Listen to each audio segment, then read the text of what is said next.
Kunenye futhi question ethi uma indoda ishade abafazi abayi-2 or 3 or 4 or 5 before asindiswa, now that he is born again, uyabuza ukuthi ayenze kanjani ngalabafazi laba?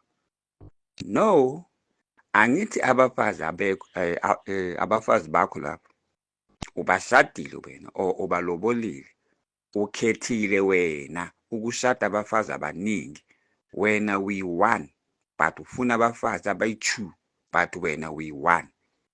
Ayenzakali lento le uma sihamba noJesu. So-ke because umuntu lo or umzalwane lo ushade before, labafazi laba abaningi ubathathe before, that is polygamy, angithi?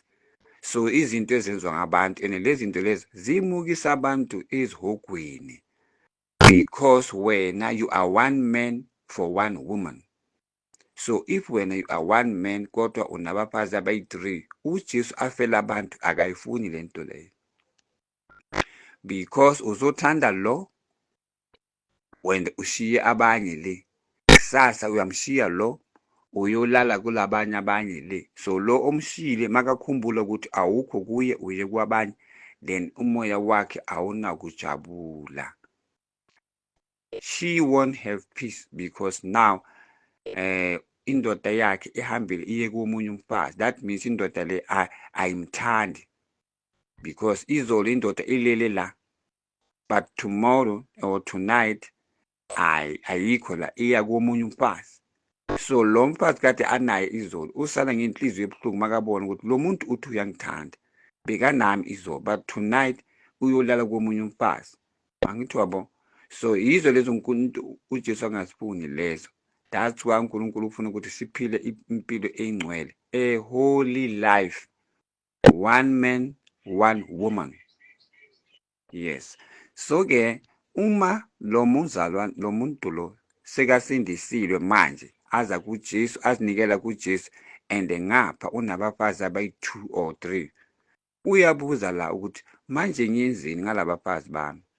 Lalelani-ke bazalwane, those are your wives, ubashadile abakho, angeke ubanikeze enye indoda. Angithi ubashadile, yes, so angeke ubatshele ukuthi hambani sengisindisiwe. No, abafazi bakho labo, angeke ubanikeze enye indoda ngoba iBhayibheli ithi ngokwenza kanjalo siyancola and sincolisa the earth and the world esiphila kuyo. Sincolisa the earth, umhlaba la siphila kuwo, siyawuncolisa ngalo moya umubi esuyenzayo ukuthi ube nomfazi mawuceda umnikeze omunye umuntu. No. So because abafazi bakho lapha kubhaliwe ezulwini ukuthi abafazi bakho ngoba ubathathile wena, uthatha abafazi abayi-3 and uyi-1. Wena umswati uthatha abafazi abayi-18 kodwa uyi-1. How do you do that? How do you do that? We-1 kodwa abafazi bayi-18. How do you do that? Then-ke uJesu uthi izinto lezi yizo eziyenza ukuthi abantu babe nobuthakathi enhlizweni zabo, ngoba umuhle lo sisi lo kodwa indoda yakhe ayikho today, iyolala komunye umfazi. So lo mfazi uyazibuza ukuthi njengoba ngimuhle and indoda ibe nami izolo but tonight is somewhere with another woman, uyoyenzani nalo mfazi lo ngoba bekala izolo anami and uthe mina ngimuhle uyangithanda but tonight akekho, uyolala nomunye umfazi. For what? So imisebenzi yenyama, imisebenzi yobufebe loyo, imisebenzi leyo. So-ke uma usosindisile usuyazi iqiniso, labo bafazi labo abayi-5 bakho, abafazi bakho, ungasinikezi bona abafazi bakho, phila nabo ngoba ezulwini they know ukuthi they are your wives. Phila nabo.